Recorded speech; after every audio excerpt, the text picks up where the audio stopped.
6వ అధ్యాయంలో 3వ వచనాన్ని చదువుతాం.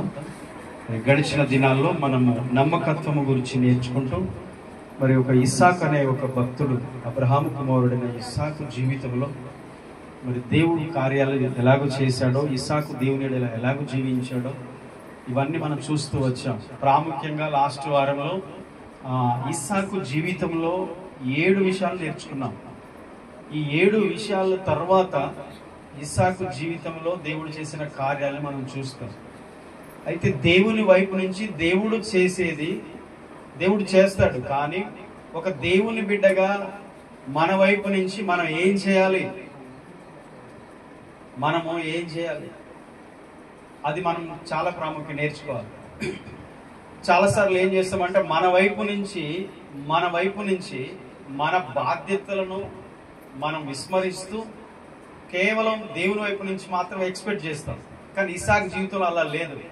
మీరు గమనించారో లేదో, తండ్రితో పాటే చెయ్యి పట్టుకొని వెళ్తున్నాడు, తిరుగుతున్నాడు.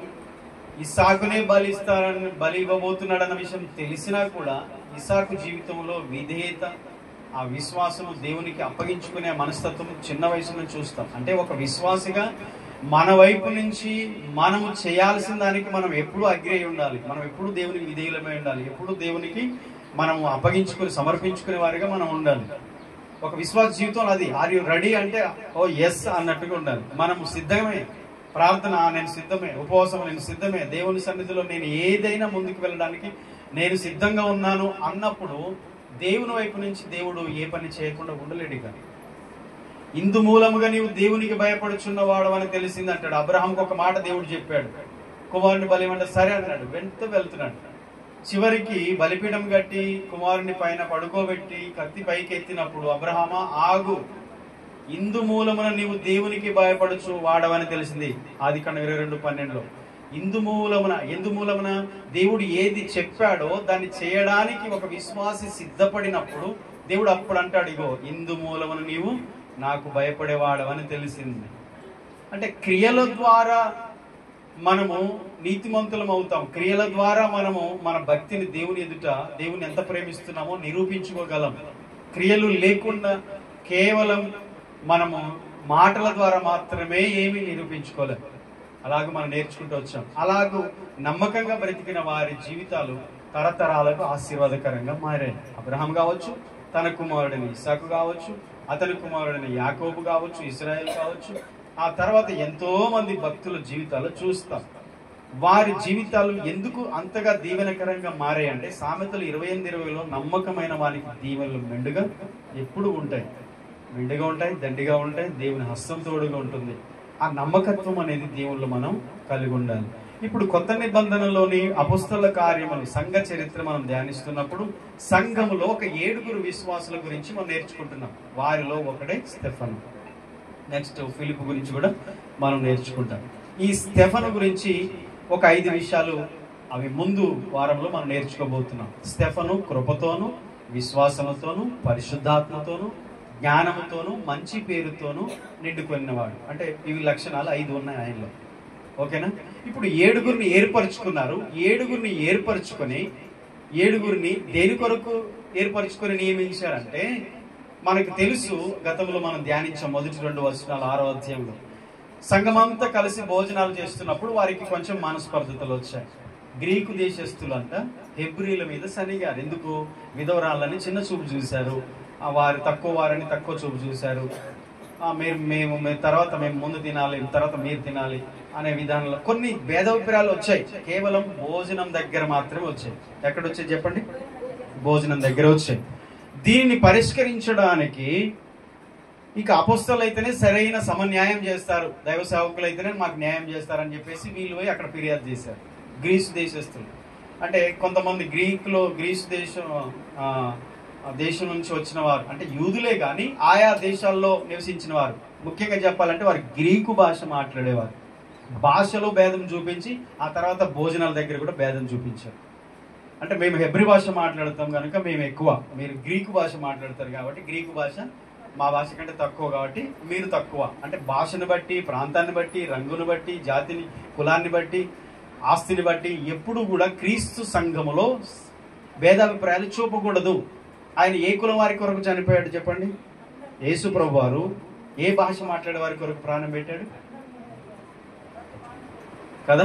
భూమి మీద ఉన్న ప్రతి ఒక్కరి కొరకు క్రీస్తు ప్రాణం పెట్టాడు. అది సమానం. కాబట్టి సంఘము కూడా అలాగే ఉండాలనేది కోరిక. వారికి న్యాయం జరుగుతుంది, అక్కడికి వెళ్ళి చెప్పారు. ఇప్పుడు వారేమంటున్నారు అంటే 3వ వచనం ఇప్పుడు చదవాలి మనం. 6:3 అపొస్తలుల కార్యములు 6వ వచనం 3వ వచనం.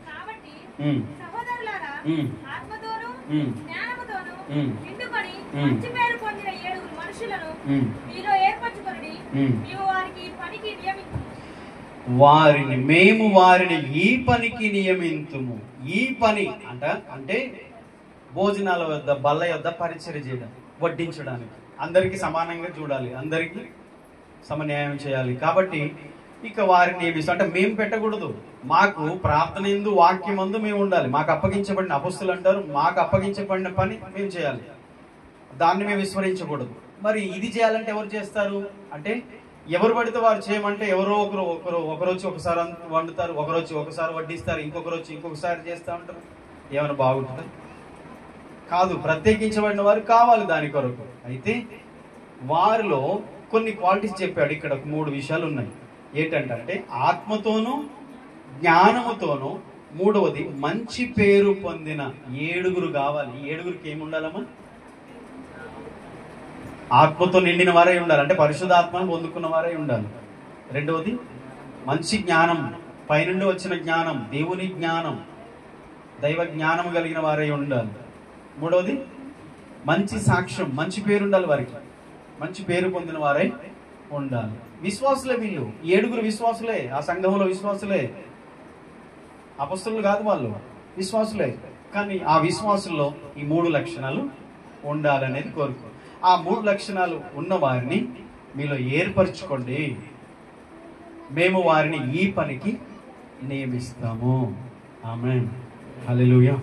ఇక్కడ ఈ పనికి అంటే మనకు అర్థమవుతుంది. అక్కడ పని ఏంటి? ప్రత్యేకంగా బల్ల యొద్ద పరిచర్య చేయాలి, వడ్డించాలి, భోజనాలు, మొత్తం ఆ ప్రోగ్రామ్, ఆ కార్యక్రమం అంతా కూడా వాళ్ళదే. ఫుడ్ కార్యక్రమం అంతా కూడా వాళ్ళే చూసుకుంటారు. ఎవరు పడితే వాళ్ళు వచ్చి ఇంకా పెట్టడానికి, వడ్డించడానికి, వండడానికి లేదు, ఇక వాళ్ళే చేయాలి. అయితే వారికి ఈ లక్షణాలు ఉండాలని చెప్తున్నాడు. అయితే కేవలం భోజనం, బల్ల యొద్ద పరిచర్య చేసే వారికి మాత్రమే కాదు, మనం ఈరోజు ఇంకా కొన్ని యాడ్ చేసుకోవాలి. ఏంటో తెలుసా? పాడడానికైనా, పరిచర్య చేయడానికైనా, ఆరాధన చేయడానికైనా, దేవుని కొరకు మనం ఏ పని చేయడానికైనా ఇవి అవసరము. ఆమేన్. అప్పుడే ఇలాంటివి కలిగిన వారు మాత్రమే దేవునికి మహిమను తీసుకొని రాగలరు. సంఘ సభ్యులు 7 మనుషులు ఎన్నుకోవాలి, మొదటిది. 2వది దేవునికి ఇష్టమైన విధంగా ఆ పని చేయాలంటే వారు పరిశుద్ధాత్మతో, జ్ఞానంతో నిండి ఉండడం అవసరం. మంచి పేరు, మంచి సాక్ష్యం కలిగి ఉండడం అవసరం అనే విషయాన్ని గుర్తుపెట్టుకోండి. అయితే ఇప్పుడు దేవుని కొరకు చేసే పని, అసలు ఏ పని చేయాలన్నా ఖచ్చితంగా దేవుని ఆత్మతో, జ్ఞానంతో నిండి ఉండి మంచి పేరు పొందిన వారై ఉండాలి. ఇది ఎవరో కోరుకోవట్లేదు ఈరోజు, కానీ ఆదిమ సంఘములో ఇది ఉంది. ఈరోజు మెయిన్ లైన్ చర్చెస్ కావచ్చు, 100 సంవత్సరాల చరిత్ర కలిగిన సంఘాలు, చర్చిలు కావచ్చు, ఇష్టం వచ్చినట్టు చేస్తారు. పరిచర్యలో, సంఘంలో విశ్వాసులు అసలు ఏ క్వాలిఫికేషన్, ఏ క్వాలిటీస్ చూసుకోవట్లేదు. ఫస్ట్ దైవికమైన విషయాల ముందు దృష్టి పెట్టట్లేదు. మన హృదయం ఎలా ఉన్నా పర్వాలేదు, మన జీవితం ఎలా ఉన్నా పర్వాలేదు, మన పరిస్థితి మనం ఎలా ఉన్నా పర్వాలేదు, నో ప్రాబ్లం, సంఘములు మనం ఏదైనా చేయొచ్చు అనే విధంగా మార్చేశారు. ఇక రాజకీయంగా మార్చారు సంఘాలు. చర్చిలో ఎలక్షన్స్ కూడా ఉంటాయి, ఓట్లు కూడా పెట్టారు చర్చిలు. పెద్ద పెద్ద చర్చెస్లో ఎలక్షన్ కమిటీలు వేస్తారు, ఓట్లు వేస్తారు. పోటీలకు, రాజకీయంలో, పార్టీలుగా సమాజంలో ఎలాగైతే రాజకీయ పోటీలు పడుతూ ఉంటారో అలాగూ చర్చిలో కూడా అదే రాజకీయం తీసుకొచ్చారు. అర్హతలు అవసరం లేదు, వాక్యానుసారమైన క్వాలిఫికేషన్ చూడట్లేదు, దైవికమైన అర్హతలు చూడట్లేదు, ఎలా ఉన్నా పర్వాలేదు ఎన్నుకుంటారు మనుషులు. అంటే పై రూపాన్ని మాత్రమే చూస్తున్నారు. కానీ దేవుని వాక్యం ఏం సెలవిస్తుంది? ఒక సంఘములో ఒక పెద్దను ఎన్నుకోవాలంటే, సంఘములో ఒక ముఖ్యమైన వ్యక్తిని ఎన్నుకోవాలంటే, ఒక సంఘములో ఒక ప్రాముఖ్యమైన పాత్ర పోషించే వ్యక్తులను మనం ఏర్పరచుకోవాలంటే దానికి కొన్ని అర్హతలు ఉన్నాయి. దైవికంగా, వాక్యానుసారమైన కొన్ని అర్హతలు ఉన్నాయి. పాటలు పాడంటే ఎవరైనా పాడొచ్చు అని మనం అనుకుంటాం, కానీ బైబిల్ అలా చెప్పట్లేదు. నో, ఏ పని చేయాలన్నా ఇవి అవసరం. దేవుని ఆత్మచేత నింపబడిన వారు కావాలి, దేవుని యందు భయభక్తులు కలిగిన వారు కావాలి, దేవునికి ఇష్టంగా జీవించే వాళ్ళు కావాలి. అది అవసరం. సినిమా పాటలు పాడే వాళ్ళు కూడా దేవుని పాటలు పాడతారు. క్రిస్టియన్ సాంగ్స్, యేసుక్రీస్తు సాంగ్స్, ప్రభు పాటలు కూడా పాడతారు. తెలుసు. బూతు పాటలు పాడే వాళ్ళు కూడా స్తుతి పాటలు పాడతారు. బాగా రాగం తీస్తారు, బాగా పాడగలుగుతారు, ప్రజలకు ఇనసొంపుగా పాడతారు, తాళానికి పాడతారు, అన్నిటికీ బాగానే ఉంటుంది. కానీ అది ప్రభువుకు అసహ్యం. ఎందుకంటే హృదయము శుద్ధిగా లేకుండా, పాపము కడుక్కోకుండా, దేవునికి ఇష్టమైన జీవితం లేకుండా పాడే ఆ పాటకి రాగం సరిగా లేకపోయినా, తాళానికి పాడలేకపోయినా, ఏంటి మంచి వాయిస్ మనకు లేకపోయినా, మనకు వచ్చింది ప్రభువుకి ఇష్టమైన జీవితం మనం జీవిస్తూ దేవుని ఆత్మతో నింపబడిన మనం మనకు వచ్చిన రీతిలో ప్రభువుని పాడితే అది మనుషులకు ఇనసొంపుగా లేకపోయినా దేవునికి మహిమను తీసుకొస్తుంది. హల్లెలూయా.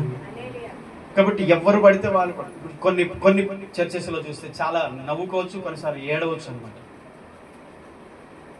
తాగుబోతులు వాక్యం చెప్తారు, తాగుబోతులే పాటలు పాడతారు, తాగుబోతులు ఆరాధిస్తారు, వారి జీవితం అంతా తాగుబోతుగా ఉంటుంది. బయటికి వచ్చింది కానీ సంఘంలో పెద్ద స్థానంలో ఆల్టర్ మీద, స్టేజ్ మీద నిలబడి చలమని అవుతూ ఉంటారు. అది దేవునికి మహిమ తెస్తుందా? ఒక చిన్న పని భోజనాల దగ్గర వడ్డించాలంటే పరిశుద్ధాత్మ అభిషేకం కావాలి, జ్ఞానవంతులై ఉండాలి, మంచి సాక్ష్యం ఉండాలి. ఏంటిది? సంఘ చరిత్రలో చూస్తే ఆశ్చర్యం అనిపిస్తుంది. అందుకని ఆ రోజు సంఘము సజీవమైన సంఘంగా ఉంది, బలమైన సంఘంగా ఉంది, భూమిని తలకిందులు చేసేవారిగా ఉన్నారు. జీవం వారిలో ఉంది, దేవుని యొక్క జీవం వారిలో ఉంది. నామకార్థంగా వారు లేరు, పైకి భక్తి చేయలేదు. వారు ఏ పని చేయాలన్నా మనకు దైవికమైన కొన్ని క్వాలిఫికేషన్స్ కావాలి. ప్రార్థన పరులై ఉండాలి. ఆమేన్. ఎవరిని పడితే వాళ్ళు సంఘాల్లో ఈరోజు చూస్తున్నాం. అందుకనే సంఘాలు రాజకీయంగా మారిపోయి అలా కాదు.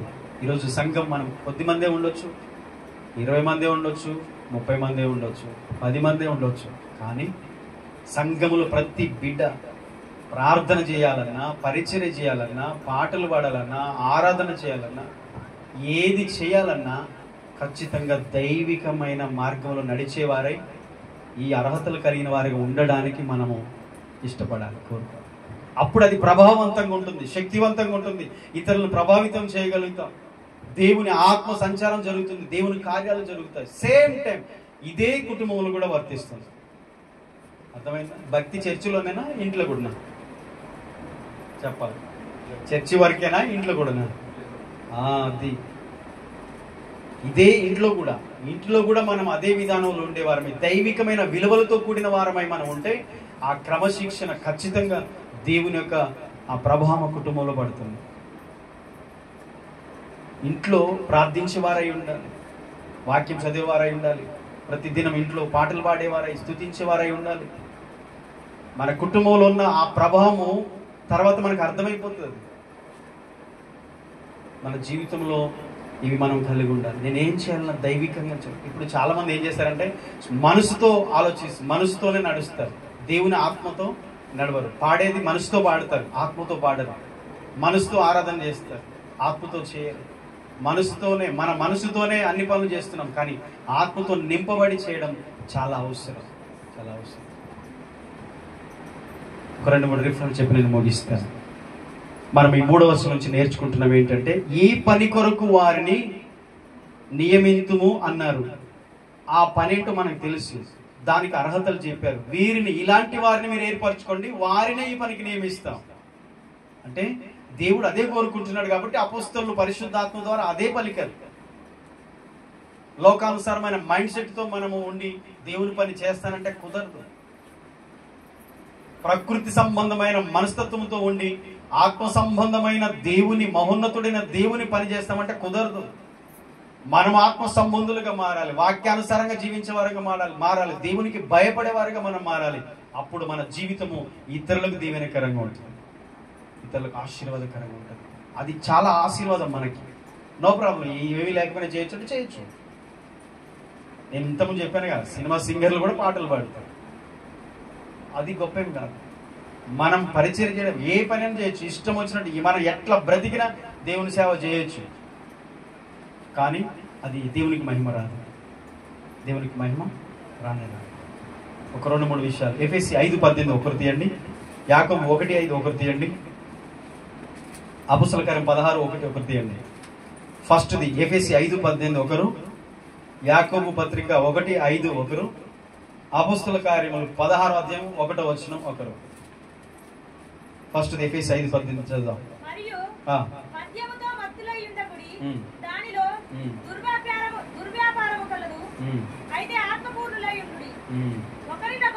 చాలు. ఈ వచనం మనకి ఏం చెప్తుందంటే, సంఘంలో ఉన్న ఇది ఒక పెద్ద సమస్య. అక్కడ ఉన్న పరిస్థితి, మద్యముతో మత్తులై ఉండకుడి. మత్తులై ఉండకుడు అంటే మత్తు అనేది త్రాగడం వల్ల వస్తుంది. ఇక తిండి ఎక్కువైనా మత్తు వస్తుంది. మత్తులో చాలా రకాల వ్యభిచార మత్తు ఉంది. వ్యభిచార పాపంలో మునిగిన వారు అదే మత్తులో ఉంటారు. ధనాపేక్ష అనేది ఒక మత్తు ఉంటుంది. ఆ మనసు మొత్తం అందులోనే లీనమైపోతుంది అనమాట. ఆ ధనాపేక్ష అనే మత్తు. తిండిపోతు మత్తు, తిండి కూడా ఒక మత్తు. ఇక మనం ఇక్కడ చదివిన మత్తు అనేది త్రాగుడు వల్ల కూడా మత్తు. అంటే ఇక్కడ సంఘంలో పరిస్థితి ఉంది, ఈ బలహీనత ఉంది. దాంట్లో మత్తులు కాకండి, కానీ ఆత్మను తాగండి. ఆత్మలో మత్తులై ఉండండి అని చెప్తున్నాడు. పరిశుద్ధాత్మను పానము చేయండి. ఆత్మను మనం పానం చేస్తే ఆత్మలో పరవశిస్తాం. పరిశుద్ధాత్మతో నింపబడినప్పుడు మనం ఈ లోక సంబంధమైన వాటన్నిటిని మైమరిచిపోయి దేవుళ్ళు ఆనందించి ఒక మత్తు వస్తుంది. ఎన్ని కష్టాలు వచ్చినా ఆనందంగా ఉంటారు, ఎన్ని శ్రమలు వచ్చినా సంతోషంగా ఉంటారు, ఎన్ని బాధలు వచ్చినా లోపల తెలియని ఆనందం. ఈ పూటకి తినడానికి కూడా తిండి లేదు, కానీ ఇంత ఆనందంగా ఉన్నావు ఏంటి నువ్వు? ఎవరైనా అన్ని బాగున్న వాళ్ళు బాగా ఆనందంగా ఉంటారు, లోకపరంగా అన్ని బాగుంటే సంతోషంగా ఉంటారు. అబ్బా, కానీ ఏమీ బాగలేకపోయినా సంతోషంగా ఉండేవాడు ధన్యుడు. హల్లెలూయా. వారు పరిశుద్ధాత్మ చేత నింపబడి ఆత్మ పూర్ణులై ఉంటే ఈ లోక సమస్యలన్నిటిని బట్టి కృంగిపోకుండా ఆత్మలో ఆనందిస్తూ ఉంటారు. ఇంకొక మాట చెప్పాలంటే వాళ్ళు మైమరిచిపోయి దేవునిలో ఆనందంగా ఉంటారు.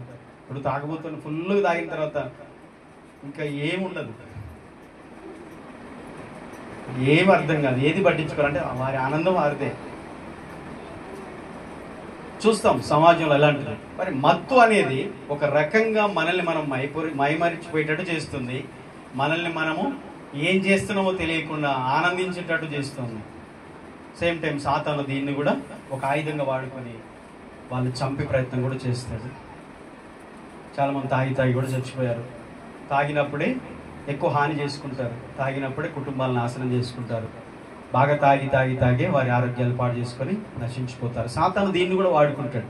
ఓకే, దేవుని వాక్యం ఏం చెప్తుందంటే, ఆత్మతో జ్ఞానంతో నింపబడి మంచి పేరు పొందిన వారిని పని కొరకు నియమించినట్టే ఆత్మతో నింపబడడం అనేది ఒక గొప్ప ఆధిక్యత. పరిశుద్ధాత్మ ఒక వరం, మనకు వాగ్దానం చేయబడిన వరం.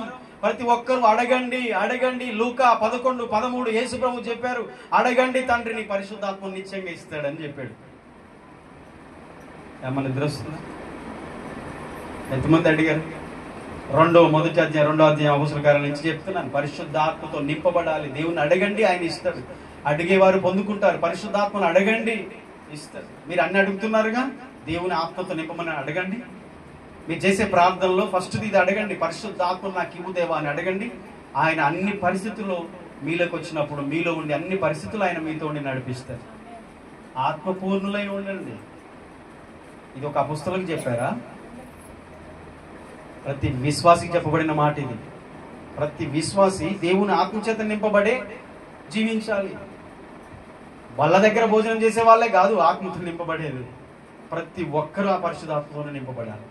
ప్రార్థన చేయాలన్నా నువ్వు పరిశుద్ధాత్మతో నింపబడి ప్రార్థన చేయాలి. యూదా పత్రిక 21వ వచనం మీరు చూడండి. ప్రకటన గ్రంథానికి ముందుంటుంది 1వ అధ్యాయం. యూదా పత్రిక 1వ అధ్యాయం, అది 21వ వచనం. చివరి పుస్తకం ప్రకటనకు ముందు యూదా పత్రిక ఉంటుంది. 21వ వచనం మీరు చదవండి. ఇక్కడ ఏం రాయబడిందో ఒకసారి. 21వ వచనం చదువు. అదే, ప్రియులారా మీరు విశ్వసించు అతి పరిశుద్ధమైన దాని మీద మిమ్మల్ని మీరు కట్టుకొనుచు పరిశుద్ధాత్మలో ప్రార్థన చేయుచు. హల్లెలూయా. చెప్పండి, ఎట్లా ప్రార్థన చేయాలంటే దీనికి వ్యాఖ్యానం చేస్తారా మీరు? కొంచెం చెప్పండి, దీని వివరణ నాకు కొంచెం చెప్పండి. పరిశుద్ధాత్మలో ప్రార్థన చేయండి అని ఆయన ఉంది కదా, అంటే ఎట్లా చేయాలి?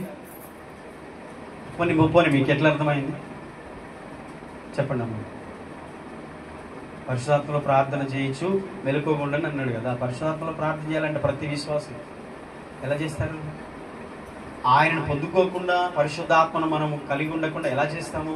అందుకనే రోమా 8:26 ఉంటుంది, ఆత్మ తానే మన బలహీనతలను చూసి మనకు సహాయం చేయించున్నాడు. ఎలానగా అబ్బా తండ్రి అని మొరపెట్టు ఆత్మను దేవుడు మనకి ఇచ్చాడు కనుక ఆ ఆత్మ మనలో ఉండి మన పక్షంగా దేవునికి విజ్ఞాపన చేస్తుంది. Praise the lord. యుక్తముగా ఎలాగో ప్రార్థన చేయాలో మనకు తెలియదు. నాకు ప్రార్థన రాదు. ఎంతసేపు చేస్తా నేను ప్రార్థన చేయంటే ఎంతసేపు చేస్తావమ్మా? ఎంతసేపు చేస్తారు మీరు? పావు గంట, అర్ధ గంట, గంట. ఎక్కువ అలవాటు ఉన్న వాళ్ళు అయితే కొంచెం ఎక్కువ చేస్తారు.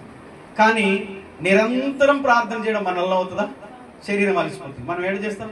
కానీ నిరంతరం 24 hours మన పక్షంగా మనలో ఉండి దేవునికి విజ్ఞాపన చేసేవాడే పరిశుద్ధాత్మ. ఆయనను పొందుకోండి. హల్లెలూయా. మద్యముతో మత్తులై ఉండకుడి, లోకాశలతో మత్తులై ఉండకుడి, ఐక విచారాలతో మత్తులై ఉండకుడి, పరిశుద్ధాత్మలో మత్తులై ఉండండి, ఆత్మ పూర్ణులై ఉండండి. పరిశుద్ధాత్మను అడగండి, పొందుకోండి, ఆయన కలిగి ఉండండి. ఆయన మీలో ఉండి నిత్యం మీ కొరకు మీతో మీ పక్షంగా తండ్రికి విజ్ఞాపన చేస్తుంటాడు. ఇగో ఈ బిడ్డని తప్పించుకో. మన ముందు ఏముందో మనకు తెలియదు, ముందు ఏం జరగబోతుందో మనకు తెలియదు. ఆయన మనలో ఉండి ముందుగానే మన కొరకు మనం ఆ కీడు నుండి తప్పించబడాలని పరిశుద్ధాత్మ మనలో ఉండి ప్రార్థన చేస్తాడు. అదే ఆయన చేసే పని. అందుకని ఆయనకు ఆదరణకర్త అని పేరు. ఏం పేరు? ఆదరణకర్త. కృంగిపోయినప్పుడు మనల్ని లేవనెత్తేవాడు ఆయన. యేసు ప్రభు వారు గెత్సేమనే తోటలో ఇక శ్రమలను తట్టుకోలేక చెమట రక్తముగా మారి చెమట బిందువులుగా పడుతున్నాయి. రక్తం వస్తుంది, చెమట రాట్లే స్వేద రంధ్రాల నుంచి. తండ్రి ఈ గిన్నెని చిత్తమైతే నా ఎదురు నుండి తొలగించమన్నప్పుడు పరిశుద్ధాత్ముడు ఆయన పక్క నుండి నువ్వు ధైర్యంగా ఉండాలి, నువ్వు సిలువ మరణను పొందగలవు అని చెప్పి ఆయన్ను బలపరిచిన, ఆయనలో ఉన్న శరీరంతో ఆయన ఉన్నాడు కనుక పరిశుద్ధాత్ముడు ఆయన బలపరిచి సిలువ మరణం పొంది సాతాను ఓడించేటట్టు చేశాడు. విజయాన్ని ఇచ్చే విజయశీలుడే పరిశుద్ధాత్ముడు. ఆత్మతో మత్తులై ఉండండి, ఆత్మపూర్ణులై ఉండండి. ఈ పని కొరకు నియమించబడిన వారు, ఆత్మతో నింపబడిన వారు అంటే కేవలం బలయుద్ధ భోజనాలు వడ్డించేవారు మాత్రమే కాదండి. ప్రతి విశ్వాసి వారైనా, ఉపవాసం ఉండేవారైనా, ఆరాధించేవారైనా, పరిచయం చేసేవారైనా ప్రతి ఒక్క విశ్వాసి దేవుని ఆత్మతో నింపబడాలి. యాకోబు 1:5 తీసిన వాళ్ళు చదవండి. అపొస్తలుల కార్యం 16:1 కూడా అలాగే తీసి ఉంచండి. మీలో ఎవనికైనను జ్ఞానము కొదువుగా ఉన్న ఎడల, ఎవరిని అడగాలంటే సంఘములో జ్ఞానము కావలసిన వాళ్ళు ఎవరిని అడగాలి? ఈ లోక జ్ఞానం కావాలంటే చదవాలి. లోక జ్ఞానం వేరు, ప్రకృతి జ్ఞానం వేరు, దయ్యాల జ్ఞానం వేరు. దయ్యాల జ్ఞానం కావాలంటే దయ్యాల శాస్త్రం చదవండి. లోక జ్ఞానం కావాలంటే లోకమంతా తిరగండి, జ్ఞానం వస్తుంది. లోకమంతా తిరిగినోనికి, దేశాలను తిరిగినోనికి చాలా జ్ఞానం ఉంటుంది. ప్రకృతి జ్ఞానం ఒకటి ఉంది, లోక జ్ఞానం, దయ్యాల జ్ఞానం. దేవుని జ్ఞానం వేరు, పైనుండి వచ్చేది, మృదువైనది, సులువుగా లోబడేది. పరిశుద్ధాత్మతో, మంచి జ్ఞానంతో, పరిశుద్ధాత్మ ద్వారా వస్తుంది. అది మనలో రావడానికి జ్యోతిర్మేడకు తండ్రి యొద్ద నుండి ప్రతి ఈవి పరసంబంధమైనదై దేవుని యొద్ద నుంచి మన దగ్గరికి వస్తుంది. కాబట్టి దేవుని అడగాలంటే జ్ఞానం కావాలంటే, ఇప్పుడు పరిచర్య చేయాలన్నా, పాట పాడాలన్నా, పరిచర్యలో సంఘములో ఒక విశ్వాసిగా మంచి సాక్షిగా బ్రతకాలన్నా దేవుని జ్ఞానం కావాలి. సామెతలు 14:1 జ్ఞానవంతురాలు తన ఇల్లు కట్టును అంటే పిల్లర్స్ వేసి 3 అంతస్తులు బిల్డింగ్ వేసి రంగులేసి కడుతుంది అనుకుంటున్నారా ఏంటి? జ్ఞానవంతురాలు ఇల్లు కట్టడం అంటే విశ్వాసులైన భర్తను, విశ్వాసులైన పిల్లలను తన కొరకు సంపాదించుకుంటుంది, తన భర్తను రక్షించుకుంటుంది. జ్ఞానవంతురాలైన స్త్రీ తన జీవితాన్ని తను కట్టుకుంటుంది, తన కుటుంబాన్ని, కుటుంబంలో వ్యక్తుల జీవితాలు కడుతుంది. పట్టించుకోరు చాలా మంది కదా, ఇల్లును పట్టించుకోరు. ఇల్లు పట్టించుకోరంటే ఊడవకుండా ఉండరు, పొద్దుకు 10 సార్లు ఊడ్చే వాళ్ళు ఉన్నారులేండి. ఇంకా అదే పని, ఊడవడం తోడవడమే. ఈ జ్ఞానమే కాదండి, అసలు ఆత్మ సంబంధమైన జ్ఞానం ఏంటంటే ఇంటిలో ఉన్న ప్రతి ఒక్కరు దేవుని మార్గంలో నడవాలి, ప్రతి ఒక్కరు రక్షణ పొందాలి, ప్రతి ఒక్కరూ విడుదల పొందాలి, ప్రతి ఒక్కరు రక్షణ పొందాలి, దేవుని ఆశీర్వాదం పొందాలని నిత్యం వారి కొరకు. సామెతలు 31వ అధ్యాయం చదవండి. ఆ స్త్రీ గురించి మీకు చాలా విషయాలు అక్కడ రాయబడ్డాయి. జ్ఞానము జ్ఞానము జ్ఞానం. ఇప్పుడు వడ్డించాలంటే జ్ఞానం కావాలి. అర్థమైంది? లేపండి పక్కన వాళ్ళని, మొహమాటం లేదు, నేను చెప్తున్నాను. గోడకు అనుకోకుండా కూర్చోండి. నిద్రపోయిన వాళ్ళని ఫస్ట్ పక్కన వాళ్ళని ఒకటి వేయండి, బయట వెనక్కి సారీ చెప్తాను. జ్ఞానముతో నింపబడే జ్ఞానం అవసరమా సార్? పరిచయం చేయడానికి జ్ఞానం అవసరమా అండి? చెప్పండి, అవసరమా లేదా? అంటే మరి దానికి అవసరమైతే జీవితాన్ని కట్టుకోవడానికి జ్ఞానం. ఎంతమంది అడుగుతున్నారు దేవాన్ని జ్ఞానం దయచేయమని? ఎంతమంది అడుగుతున్నారు? అడగండి, అది అవసరం. దేవుని జ్ఞానం ప్రతి ఒక్కరికి కావాలి. ఇప్పుడు 16:1 ఒక వ్యక్తి గురించి రాయబడింది చూడండి. ఇతని పేరు తిమోతి. లుస్త్రా అనే దెర్బే అనే ప్రాంతంలో పౌలు మిషనరీగా వెళ్తున్నప్పుడు అక్కడ పరిచయం అయ్యాడు. 16:1 అపొస్తలుల కార్యములు.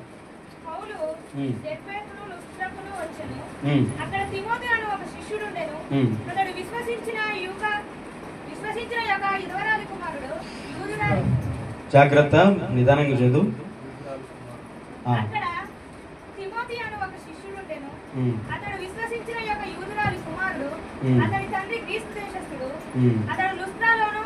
అతడు లుస్త్రలోను ఈకొనియలోను ఉన్న సహోదరుల వలన మంచి పేరు పొందినవాడు. చాలు. పౌలు తర్వాత పౌలంతటి వాడి తిమోతి. ఇతడు ఒక బాలుడుగా యవనస్తుడుగా ఉన్నప్పుడు పౌలు మిషనరీగా ఆ ప్రాంతాల గుండా వెళుతున్న సమయంలో ఈ తిమోతి పరిచయం అయ్యాడు. పౌలును వెంబడించిన వాడు. కొన్ని సంవత్సరాల తర్వాత గొప్ప అపొస్తలుడుగా ఉన్నాడు తిమోతి. మేజర్గా బైబిల్లో కొత్త నిబంధనలు పౌలు పత్రికల్లో ఎక్కువగా తిమోతిని గురించి పౌలు చెప్పిన సందర్భాలు మనకు కనిపిస్తాయి. తిమోతికి 2 పత్రికలు రాశాడు, మొదటి పత్రిక, 2వ పత్రిక. ఈ తిమోతి గురించి చెప్పబడిన మాట ఇప్పుడు మీరు చదివారు కదా. ఇతడు మంచి పేరు పొందినవాడు. అతడున్న ఆ ప్రాంతాల్లో. చెప్పండి, ఆ 7గురిని ఎన్నుకున్నారు కదా, 7గురికి ఏం క్వాలిటీస్ కావాలి? ఫస్ట్ది ఏంటిది? దేవుని ఆత్మతో నింపబడిన వారు. 2వది జ్ఞానముతో. 3వది మంచి పేరు. ఈ మంచి పేరు ఎంత దేవునికి మహిమను తీసుకొస్తుందంటే ఆ మంచి సాక్ష్యాన్ని అలాగే కాపాడుకుని ఈ తిమోతి పౌలంత సేవ చేశాడు. గొప్ప అపొస్తలుడిగా అయిపోయాడు. ఇలాగ బైబిల్లో ఎన్నో మనం చూస్తాం. ఇప్పుడు ఈరోజు సంఘం మనం ఎలా జీవించినా పర్వాలేదు అని అనుకోవద్దు. మన వ్యక్తిగత జీవితాలు దేవుని ముందు పెట్టి, దేవా నీ పరిశుద్ధాత్మతో నన్ను నింపమని అడగాలి. నేను సంఘంలో పాట పాడనుగా నాకేం వద్దులే అనుకోకండి. నువ్వు పాట పాడకపోయినా పాడినా నువ్వు ఒక విశ్వాసం అయితే ఖచ్చితంగా సంఘంలో ప్రతి విశ్వాసకి ఇవి రావాలి. ఆమేన్. మనందరం అదే ప్రార్థన చేయాలి. అందరం ప్రార్థన, దేవా నీ ఆత్మతోనూ నీ జ్ఞానంతోనూ నింపండి, నన్ను మంచి సాక్షిగా నన్ను నిలబెట్టండి. ఒకవేళ మనలో బలహీనతలు ఉండొచ్చు, కానీ దేవుడు మనల్ని మంచిగా నిలబెడతాడా లేదా? నా సాక్ష్యం అంతే, ఒకప్పుడు మంచి సాక్ష్యం లేదు, కానీ కొన్ని సంవత్సరాల తర్వాత ఈరోజు దేవుడు నన్ను నిలబెట్టాడు. అంటే ఒక వ్యక్తి మంచిగా దేవుని కొరకు నిలబడగలడా? ఎప్పుడు అలాగే ఉంటాడా? అటు ఇటు ఉంటాడా? నిలబడలేడా? నిలబెడతాడా? నిలబడా? దేవుడు నిలబెడతాడా లేదా? చెప్పాలి, చెప్పండి శాంసన్ గారు, చెప్పు. దేవుడు నిలబెడతాడా లేదా? మనం ఎంత పడిపోతున్నా దేవుడు ఖచ్చితంగా నిలబెడతాడు. అయితే మన ప్రార్థన మాత్రం మన వైపు నుంచి ఆపొద్దమ్మా. ఇక్కడ ఉన్న ప్రతి ఒక్కరు గమనించండి. మన వైపు నుంచి మనం చేసే ప్రార్థన, దేవా ఇల్లు నాయనా, దేవా పొలమినైనా, జాబీనైనా, పిల్లలినైనా, వివాహంనైనా, ఈ భూ సంబంధం అడుగుతున్నాం. వీటికంటే ముందు మనం ఒక లిస్టు పెట్టాలి, తెలుసా? ఆత్మ సంబంధమైన లిస్టు ముందు పెట్టండి. మీరు క్రీస్తుతో లేపబడిన వారైతే పైన వాటిని వెతకండి. ఫస్ట్ అవి అడగండి. ఓకే, అవి అడగండి. మీరు ఆత్మలో వర్ధిల్లుతున్నప్పుడు అన్నిటిలో వర్ధిల్లుతారు. ఆమేన్. ప్రియుడా, నీవు ఆత్మలో వర్ధిల్లుచున్న ప్రకారం అన్నిటిలో వర్ధిల్లుతాం. కృంగుబాటు వద్దు.